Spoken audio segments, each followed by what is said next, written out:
Well, good afternoon, everybody. How are you guys doing today?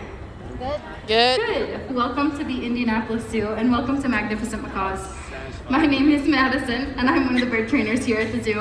And throughout the presentation, you'll see a few of my fellow trainers making their way in and out with different birds and doing really cool things. So definitely keep an eye out for them.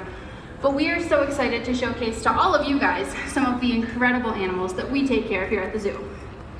Now, how many of you guys out there are bird lovers? Do we have any bird lovers in the audience? A few of you guys. That's always really fun to see. We have so many cool animals here at the zoo, but birds are definitely my favorite. They're incredibly diverse animals. They can be found on every single continent in nearly every type of ecosystem, which is not something that we can say about a lot of other animals. And because of this, they have a lot of really cool adaptations that help them out.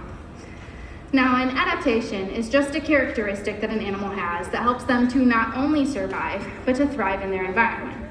It can be the way that they move, or the way that they sound. It can be the way that they find their food, or even just the way that they look. But what's important about this characteristic is that it gives them an advantage in the place that they live for the type of life that they live. Now, the first bird we're going to be meeting is a bird that you wouldn't meet here in Indiana, but to meet this bird, you'd have to travel all the way over to Africa. His name is Little Brother, and he is an eastern yellow-billed hornbill. Now, he's gonna be coming up here onto the stage from right behind you guys, and you're getting a really good look at what a cool bird this is. Now, he's one you might recognize if you've ever seen The Lion King. However, unlike Zazu, he is an eastern yellow-billed hornbill. Zazu was a red-billed hornbill, and I think Little Brother is just a little bit cuter. Now, this is a bird that's not adapted for really long flights. He's adapted for short flights and little glides from tree to tree in search of food. So you'll see that he does a couple of little flaps and then a nice glide. This shows us that he's adapted really, really well for moving those short distances instead of going really, really far ways. Right back, he should be heading back home soon. And when he heads back home, you'll also see that that big yellow beak, even when he's flying away from you, really stands out. Those big yellow bills have earned them the nickname the flying banana. And they actually tell us a lot about him. That bill that he had was much larger than what we would see for a female. So it tells us that he's a male. It also has a nice little casque on top that the females don't have. It's just a little buildup of keratin, and it makes him kind of really interesting to look at, but it also tells us that he's a male. So while he's a really cool bird to see, he's also really interesting in that just by looking at him, we know a whole lot about him. The next bird we're going to be meeting, though, is a bird that, unlike Little Brother, is adapted for life just on the ground. They don't spend a lot of time finding any of their food in trees. However, they might have to forage around different bushes, or maybe make their way over obstacles that are in their way to try to get what they're looking for. Now, to meet this bird, I am going to need the help of one member of the audience. Maybe somebody who would like to be a bird trainer today. Would you like to come up? There's a step just right over here on the side of the stage. I'm not bird trained. Solo uno, sí. Hi there, what's your name? Noah? All right, Noah. So when our bird makes their way up here, their trainer's going to bring me a little bit of food. How do you feel about holding a couple of bugs? Is that okay? Perfect. So when they get up here and she gives me that food, I'll hand you a little bit of that. But basically what you're going to be doing is helping me train our bird. So what I want you to do is when our bird gets to the top of that ramp, you're gonna take a little bit of your food that you've got and hold it in your hand over this cart. That's our bird's cue to head up onto the cart so that they can make their way around the obstacles. Once they get to you, you can just hand them all of the food you've got though. Now, we're training using a type of technique called positive reinforcement. And all this really means is that every time our bird does something that we like and we want to see them do more of it, we give them things that they like. And if they do something that we don't particularly like, we just ignore it. Now, our trainer's going to give me a little bit of her food. Oh, I have it in my pocket. What am I talking about, guys? I've got her food right here. So I'm going to give you a little bit of that food that she's got. And basically, she'll make her way around this. And by coming up here, she's doing that behavior that we want to see her do more often. So you're just going to give her all of that food that she gets in your hand. And then she'll come around this way. I'll give you more food, and you can do the same thing all the way over here. Does that sound good? All right. Now, Noah, you're pretty brave. You don't know what kind of bird you're meeting, do you? Okay, well, get ready, because you are going to be meeting the amazing, the terrifying Goldie the chicken. Now as Goldie makes her way up onto this stage, you might notice that she's a very large species of chicken. She is a type of chicken called a golden-laced Wyandotte chicken, and she's very well adapted for finding food. Chickens are really good at foraging on the ground for all of the foods that they might want to eat. They have very long toes with strong toenails that can help them dig through the ground to find their food. They also have a really short, pointy beak that can help them eat all of those foods. Now, Noah, what kind of foods do you think chickens like to eat? What kind of foods do you think she would like to eat?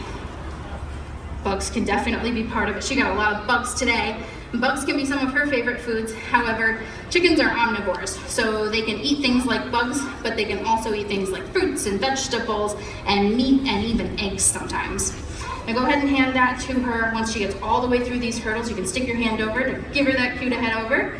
And she went under that second hurdle. She's a pretty big lady, so that's pretty impressive. We're gonna give her the rest of this food here. She did a really good job. And Noah, you did a fantastic job helping her out too. I think you deserve a round of applause, guys. Thank you so much for your help. Head back to your seat.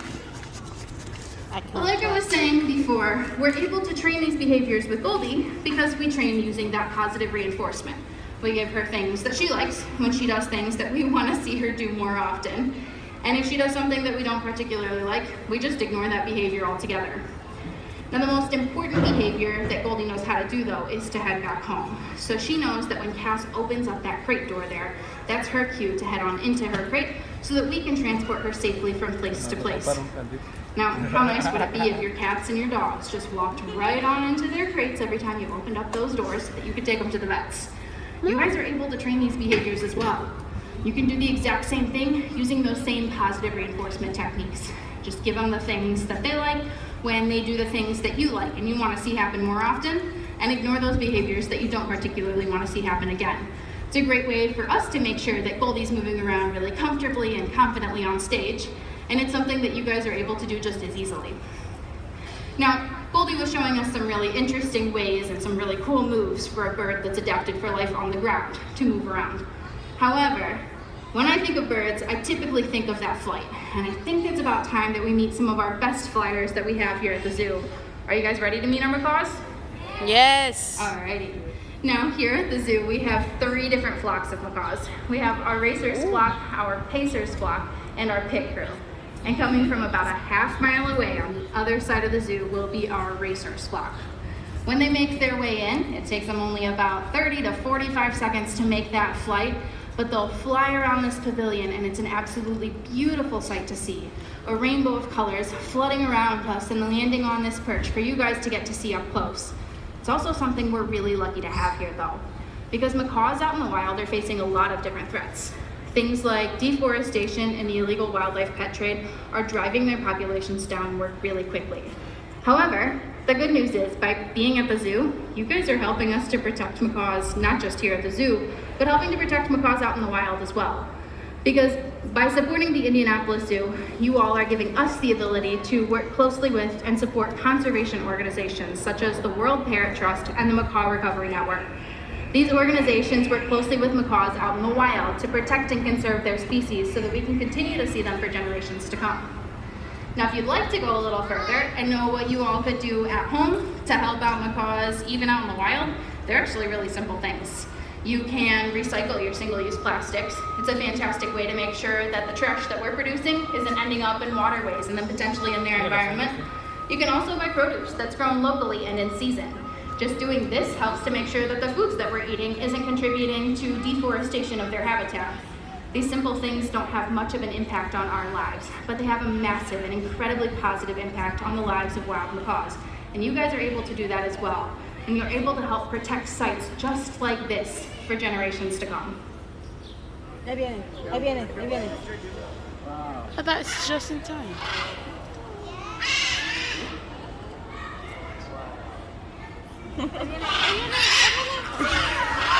Whoa!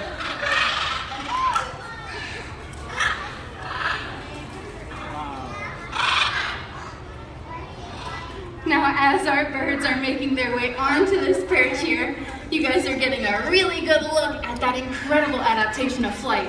But one thing that you might not have thought about so much is how they eat their food. And if you take a look at Stella here that I'm giving food to now, you might have noticed that she's standing on just one foot while she's eating her food. This is really important and really interesting because they have a type of foot called zygodactyl. And what this means is that they have 2 toes in the front and 2 toes in the back. This allows them to stand on just one foot while they're eating so that they can keep their bodies upright, hold their food up to their face so that they can keep an eye on their surroundings at all times. But I think it's about time that we see that best adaptation of foot just one more time. So we're gonna go ahead and step away so that they can head back home. Whoa! Now I'm so sorry you guys over here. I forgot to mention if you duck, they just fly nowhere. But I want to thank you all for being here and for learning about all of our birds that we have here at the zoo. I'm going to head around to the front, so if you have any questions at all, I'd be happy to answer them. But if we don't get to see you all again today, we hope you have a fantastic rest of your day here at the zoo. Goodbye, everyone. Bye.